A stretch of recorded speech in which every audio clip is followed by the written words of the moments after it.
El versículo de memoria en Efesios 6:9 dice de la siguiente manera: y ustedes, amos, hagan con ellos lo mismo. Dejen las amenazas, sabiendo que el Señor de ellos y de ustedes está en el cielo y no hace acepción de personas. Después de abordar el tema de la unidad familiar, Pablo ahonda en dos temas o categorías de unidad más controvertidas y difíciles, que son las relaciones entre padres e hijos y las relaciones entre amos y esclavos. Para ello, vamos a considerar Efesios 6 desde el versículo 1 al 9. Por tanto, esta lección tiene que ver con la unidad entre generaciones y con la unidad entre las clases sociales. Dos pioneros de Kentucky se encontraron en una solitaria y ventosa senda. Era la fría y nevada mañana del 13 de febrero de 1809. Uno de los hombres le preguntó al otro si había pasado algo últimamente en su población. No mucho, respondió. No pasa nada por aquí. Nació un bebé en lo de Thomas Lincoln. Pareció entonces que nada nuevo o importante había ocurrido en ese lugar desértico y fronterizo de Kentucky. Pero en aquella mañana no ocurrió nada en particular, excepto el nacimiento de un escuálido bebé que nadie pensaba que tendría alguna oportunidad en la vida.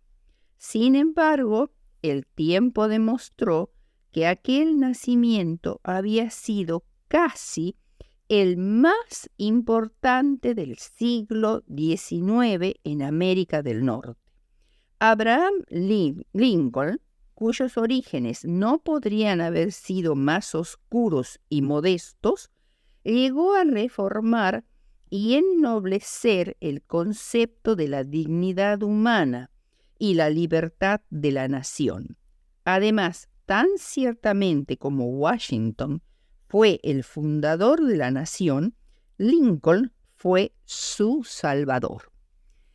La familia fue instituida por Dios de tal manera que los esposos pudieran contar absolutamente el uno con el otro y su amor semejante al del Creador fuese su patrimonio. Es por excelencia el lugar de origen, el nudo vivo de toda existencia individual, así como el medio más favorable para su desarrollo normal. Es al mismo tiempo la célula inicial de toda verdadera sociedad, el factor principal de su riqueza, la garantía más segura de su prosperidad en el orden y la paz. Veamos ahora el primer punto, que es consejos para los hijos. Efesios 6, 1 al 3. Hijos, obedeced en el Señor a vuestros padres, porque esto es justo. La palabra obedeced tiene una fuerza imperativa más intensa que la expresión estén sujetas, que se usa para expresar la relación de la esposa con el esposo en Efesios 5:22. La obediencia de los hijos a los padres es razonable y justa, y la desobediencia a los padres es considerada en la Biblia uno de los mayores males. Romanos 1:30, 2 de Timoteo 3:2. El niño al nacer es el más indefenso de todos los seres vivos y durante años depende completamente del amor y la ternura de sus padres. No puede existir vida familiar ordenada sin la obediencia de los hijos, porque el niño no está capacitado para juzgar las razones de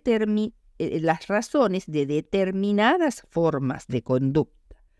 La obediencia a los padres es el fundamento de la obediencia a Dios. La palabra obediencia no es agradable para los oídos modernos, porque la consideran una imposición.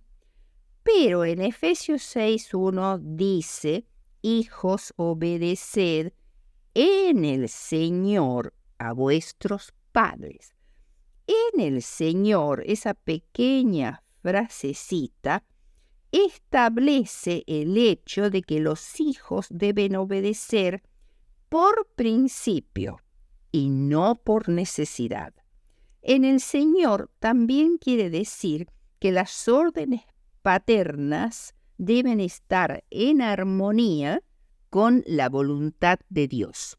Los padres son los responsables de la conducta de sus hijos, pero a la vez deben respetar la conciencia incipiente de los pequeños. Solo así la obediencia podrá ser en el Señor. La razón principal para que haya obediencia a los padres es que esto es justo, porque primero Dios lo ordena, segundo, los padres tienen derecho a ella, y tercero, es para el bien de los hijos. La vigencia de la ley es tan esencial en las relaciones humanas como lo es en el mundo natural, pues de otro modo solo existirían el caos y la anarquía. Posteriormente, Pablo cita uno de los mandamientos de la ley de Dios: honra a tu padre y a tu madre, lo cual no solo es respeto, sino obediencia verdadera. El quinto mandamiento atañe a la poderosa relación entre padres e hijos. Aunque muchas personas nunca llegan a ser padres de familia, todos somos hijos o hijas, y nuestra relación con nuestros padres nos afecta para bien o para mal, hasta el último día de nuestra existencia. No podemos cambiar la realidad de la situación en que nacimos, ni tampoco elegimos a nuestros padres. Pablo en Hebreos 12:10 dice: nuestros padres nos disciplinaban por unos pocos días como les parecía. Pueden haber realizado esa tarea con gran habilidad o con muchos errores, pero la actitud que asumimos hacia ellos definitivamente depende de nosotros. La honra es una actitud del corazón en cuanto a la forma en que nos relacionamos con nuestros padres. La obediencia que nace de una actitud de honra es la respuesta inteligente de una voluntad libre, una expresión activa de amor y respeto, no un acatamiento ciego a la autoridad. Hijo mío, guarda el mandamiento de tu padre y no abandones la enseñanza de tu madre. Átalos de continuo en tu corazón, enlázalos a tu cuello.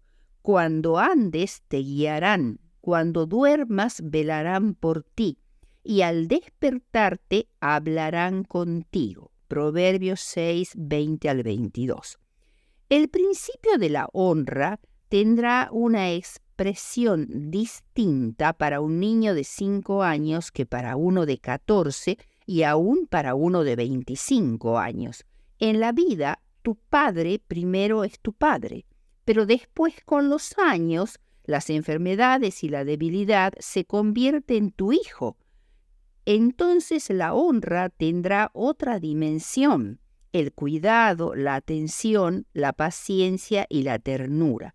Ni la muerte de nuestros padres cancela nuestra obligación de honrarlos. Lo que hacemos y el estilo de vida que llevamos todavía pueden honrar o bien deshonrar su memoria. El segundo punto es consejos para los padres. El primer punto es cuándo iniciar la educación de los niños y sobre todo cuándo requerir de ellos la obediencia. La educación de los hijos es una cuestión más amplia de lo que muchos comprenden. Abarca todo el proceso mediante el cual el niño es instruido desde el nacimiento a la segunda infancia, de la segunda infancia a la juventud y de la juventud a la adultez. La educación, por tanto, comienza cuando el niño está en los brazos de su madre. Los maestros del niño deben ser sus padres y especialmente la madre, que es la maestra principal del hogar. La salvación de nuestros hijos depende mayormente de la educación que se les imparte en la niñez. Los hijos son la propiedad de Dios, comprada por precio. Por tanto, tengan mucho cuidado, padres y madres, en tratarlos de forma cristiana.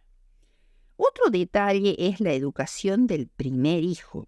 El primer hijo debería ser educado especialmente con mucho cuidado porque él educará a sus hermanos.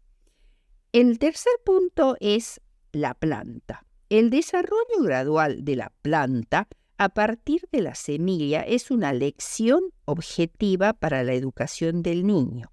Primero hierba, luego espiga, luego grano lleno en la espiga. Marcos 4:28. El tercer punto es la enseñanza de la obediencia. Dispongan las cosas para que sus hijos obedezcan sus órdenes con gozo. Enséñenles a pedirle al Señor ayuda para las cosas pequeñas de la vida.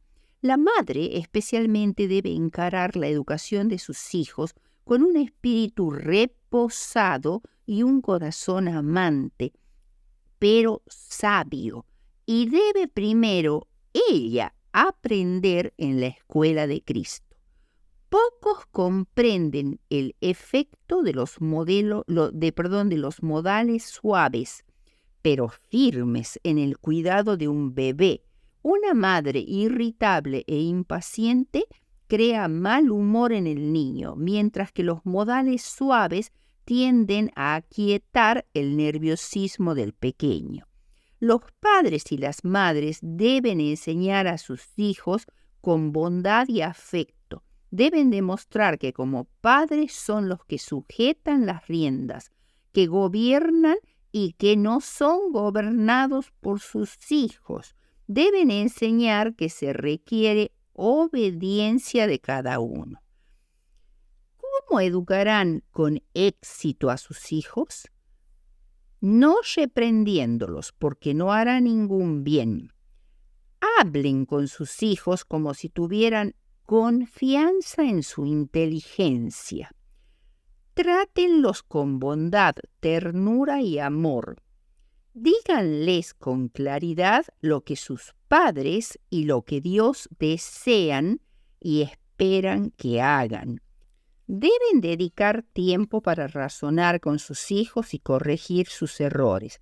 En lo posible se deben enseñar las lecciones al aire libre, en medio de la naturaleza. Si fuera posible, mediante el cultivo del suelo en huertas o jardines. Hagan las lecciones cortas e interesantes y enseñen no solo por precepto, sino también por ejemplo. El Señor colaborará con sus esfuerzos y los convertirá en maestros eficientes. Se deben evitar las observaciones largas y tediosas. Las observaciones deben ser cortas y al punto. Si debe decirse mucho, dígaselo brevemente, pero con frecuencia. El exceso de conversación los llevará a detestar contrastar la instrucción, aún la espiritual. Estimúlese el pensamiento independiente. Sacar lecciones y descubrir verdades por sí mismo, especialmente del contacto con la naturaleza, es muy estimulante para los niños.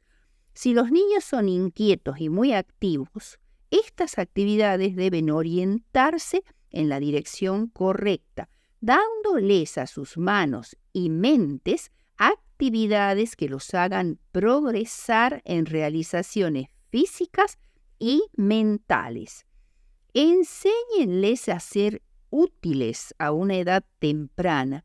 Debe dársele algo que hacer en casa para ayudar a su padre y a su madre a tener abnegación y dominio propio. No deben centrar sus pensamientos en sí mismos. Deben encontrar el gozo en servir y sacrificarse por el bien de los demás. Siga el método del jardinero, que al cultivar un clavel, una rosa o un lirio, lo hace mediante pequeños actos repetidos con frecuencia. Evita el trato rudo y el esfuerzo violento. Riega el suelo y protege las crecientes plantas del viento impetuoso y del sol abrasador.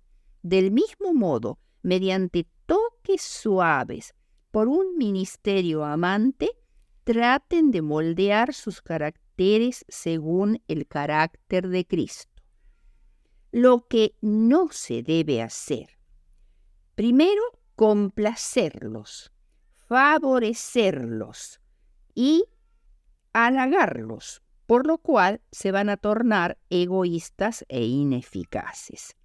Segundo, permitirles creer que son dueños de actuar como les plazca. Si se trata de niños o niñas talentosos o con atractivo personal o con raras habilidades naturales, se debe ejercer mayor cuidado en su educación para que esos dones no se transformen en una maldición debido a los halagos, la vanidad y el amor a la ostentación. Tercero, no los exhiban ante la gente como prodigios de inteligencia y sabiduría. Déjenlos, tanto como sea posible, en la sencillez. Cuarto, no censurarlos indebidamente, pero tampoco recargarlos con indebida alabanza y adulación. Quinto, no enseñen a los niños a complacer cada deseo o gusto que sientan según la moda o la influencia del mundo. Deben enseñarles a tener dominio propio.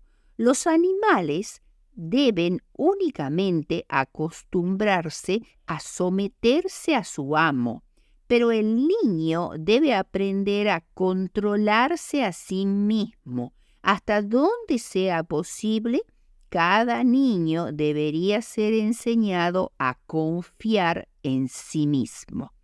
Y sexto, la Biblia debería ser el primer libro de texto del niño.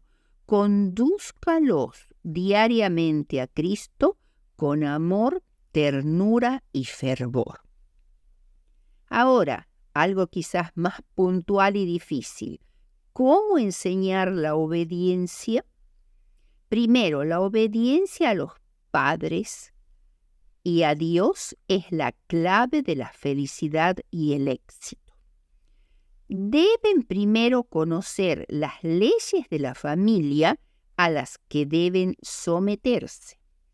Tercero, comiencen en la primera infancia, es decir, desde que nacen, a enseñar la obediencia a los padres, respetar su palabra y reverenciar su autoridad, aún antes de que tengan edad suficiente para razonar. Muchos padres justifican los errores y conductas malas de sus hijos diciendo: es muy pequeño, no entiende, no sabe razonar. En realidad la obediencia se debe aprender aún antes de haber aprendido a razonar.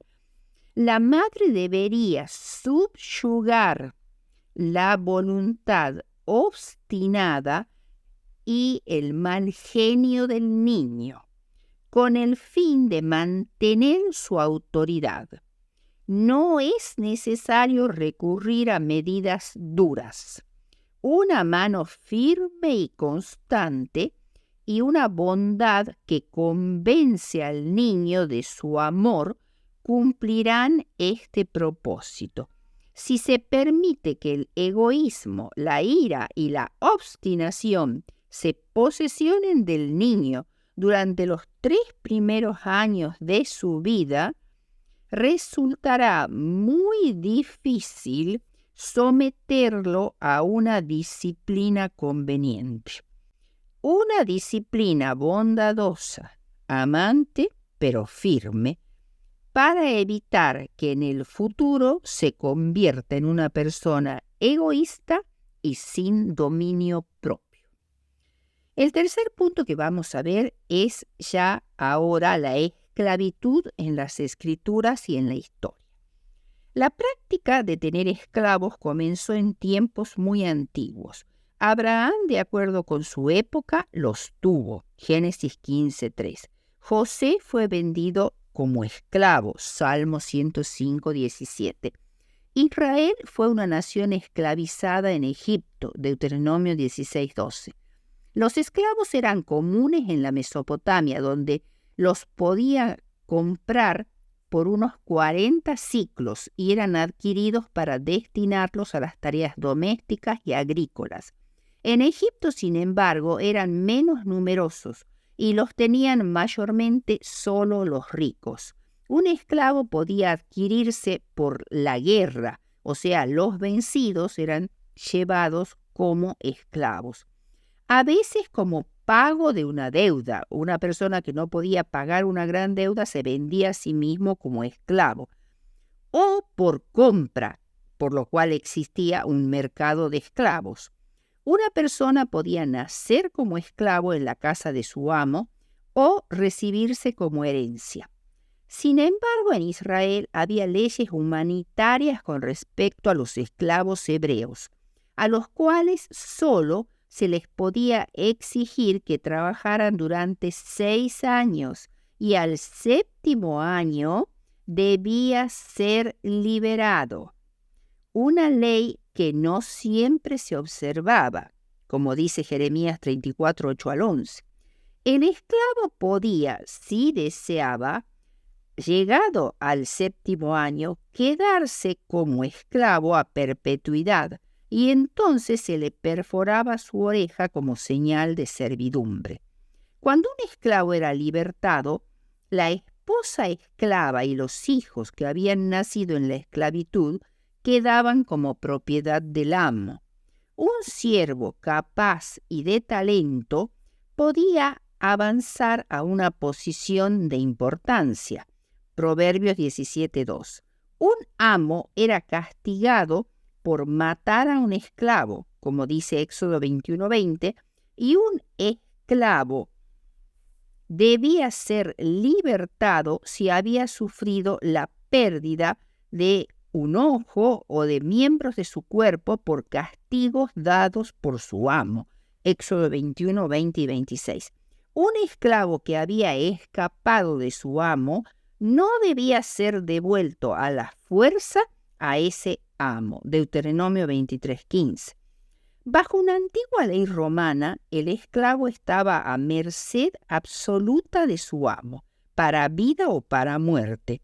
No podía apelar a las cortes civiles, no podía poseer propiedades y estaba sujeto al menor capricho de su dueño. Como resultado, muchos sufrieron una pesada servidumbre en Roma. Y eran tan numerosos los esclavos que de cada 5 romanos, 4 eran esclavos. Aparentemente había esclavos en tiempos de Pablo, y algunos cristianos poseían esclavos.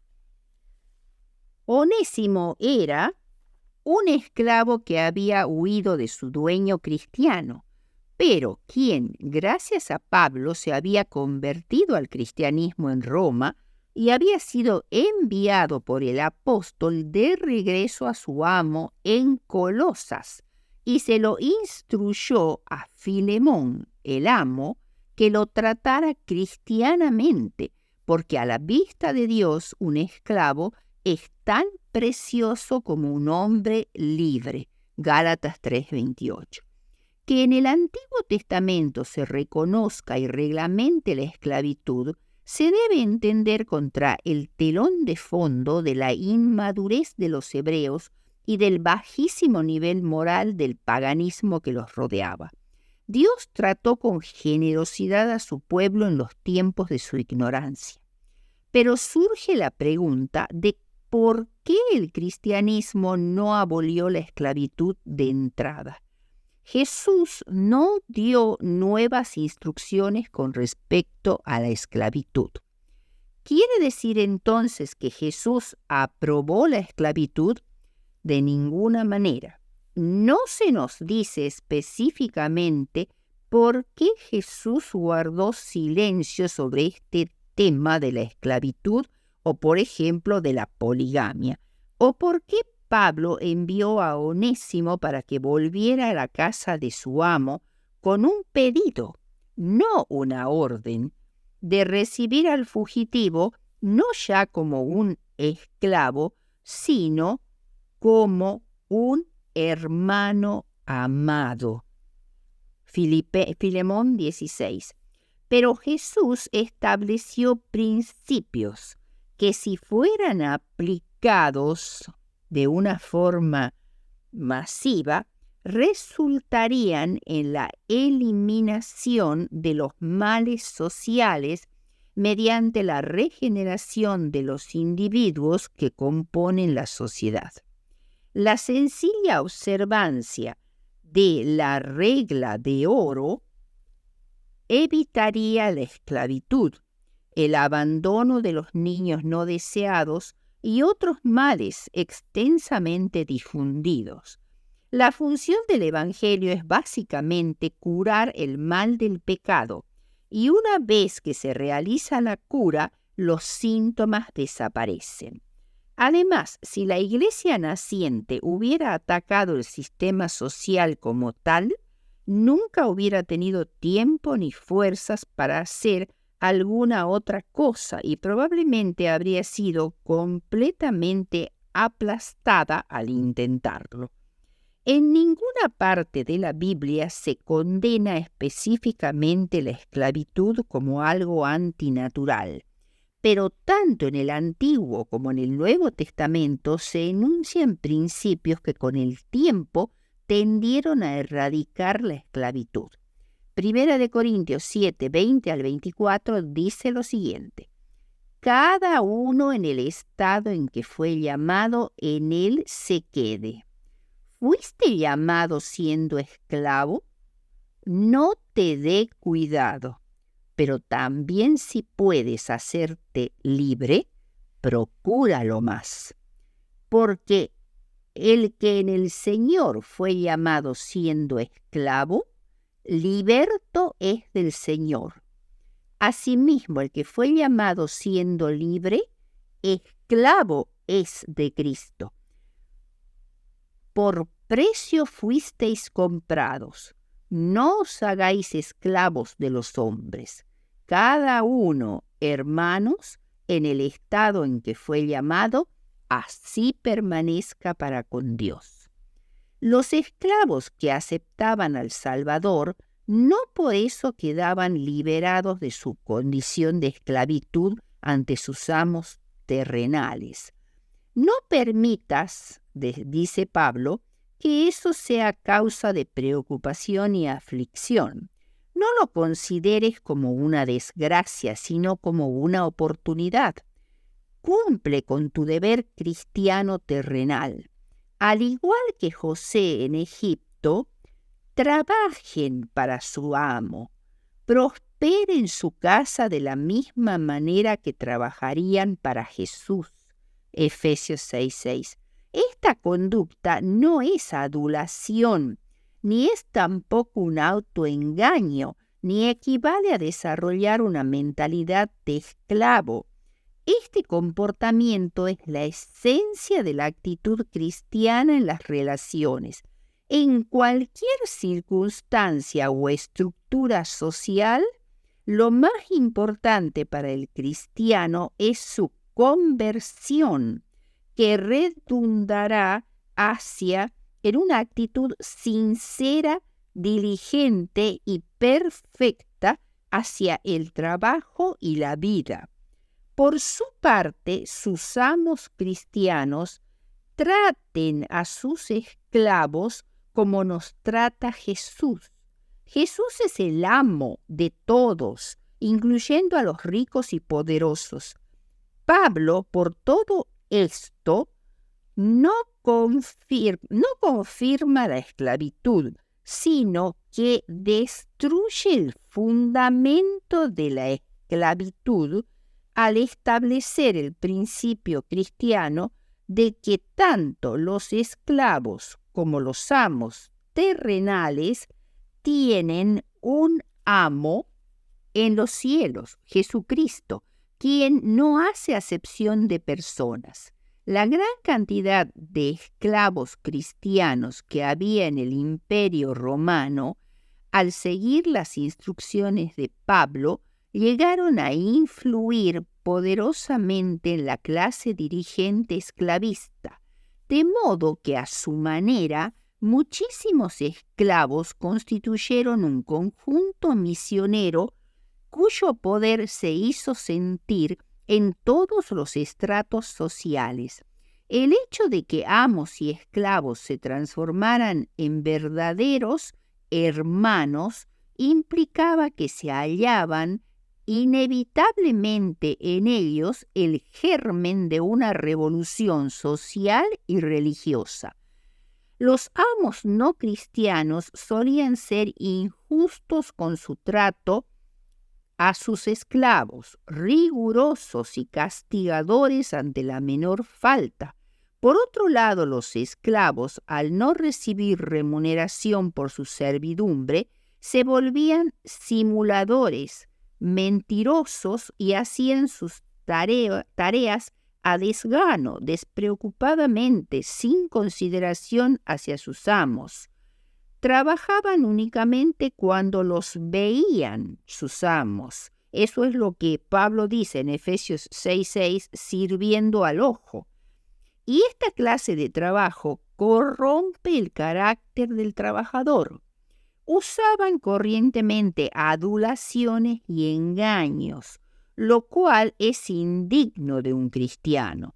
Por otro lado, para los amos, los intereses de sus siervos debían llegar a ser de suprema importancia, pues al tratarlos correctamente, al mismo tiempo estaban sirviendo a Dios. Estos consejos se pueden aplicar en la sociedad moderna a las relaciones entre obreros y empleadores. Pablo insta a los amos a dejar de amenazar a sus esclavos, lo cual implica atemorizarlos y usar con ellos la violencia. Las amenazas son así siempre el comienzo de la crueldad, por lo cual deben eliminarse de raíz. Sus advertencias y disciplinas deben estar acompañadas de dominio propio y amor cristiano. En conclusión, vamos a ver algo muy importante. La Convención sobre la Esclavitud, promovida por la Sociedad de Naciones y firmada el 25 de septiembre de 1926, termina oficialmente con la esclavitud y crea un mecanismo internacional para perseguir a quienes la practicaran. Durante más de 400 años, unos 15 millones de personas, varones, mujeres y niños, fueron víctimas víctimas del abominable comercio transatlántico de esclavos que tuvo su mayor auge en el siglo XVIII. Este ha sido uno de los capítulos más oscuros de la historia. Los esclavos eran sacados de África y llevados a Europa y a Estados Unidos, donde eran ocupados en tareas agrícolas o domésticas, pero tratados muy indignamente. Es entonces uno de los capítulos más oscuros de la historia de la humanidad. Se declaró, por tanto, el día 25 de marzo, Día Internacional de Recuerdo de las Víctimas de la Esclavitud y la Trata Transatlántica, donde además se promueve activamente la lucha contra el racismo, el prejuicio, la discriminación racial y la injusticia social. Sin embargo, hoy, en pleno siglo XXI, la esclavitud sigue estando presente en este mundo. En el año 2021 se calculaba que 50 millones de personas eran víctimas de la esclavitud moderna, especialmente del trabajo forzado y del matrimonio forzado, además de la trata sexual. Esto se da especialmente en el África subsahariana, en la India y en la China. Los matrimonios forzados que afectan aún a niños menores de 16 años se deben a actitudes y prácticas patriarcales muy arraigadas e impulsadas por la presión familiar. El 65% de los casos de estos matrimonios forzados se da en Asia y en el Pacífico y en los estados árabes, donde 4 de cada 1.000 personas está en un matrimonio forzado. El trabajo forzado se refiere a situaciones de explotación laboral, en las que una persona no puede negarse debido a las amenazas, el uso de la violencia, el engaño y el abuso de poder. Un porcentaje de trabajo forzado es impuesto por el Estado, pero la economía privada incluye todas las formas de trabajo forzoso y se aprovecha especialmente de los migrantes, de los que salen de sus países y van a países de un mejor estado económico donde son sometidos al trabajo forzoso. Esto se debe combatir mediante leyes laborales e inspecciones donde se realiza esta explotación. El trabajo forzoso se da en el 86% de los casos en el sector privado, 63% como explotación sexual comercial, y 4 de cada 5 personas sometidas a explotación sexual comercial son mujeres o niñas. ¿Qué haremos para combatir la esclavitud moderna? Por supuesto que las leyes laborales y de migración son importantes, pero toda la sociedad debe colaborar para revertir estas terribles situaciones. Parece muy difícil porque la esclavitud moderna sigue apuntalando la economía mundial.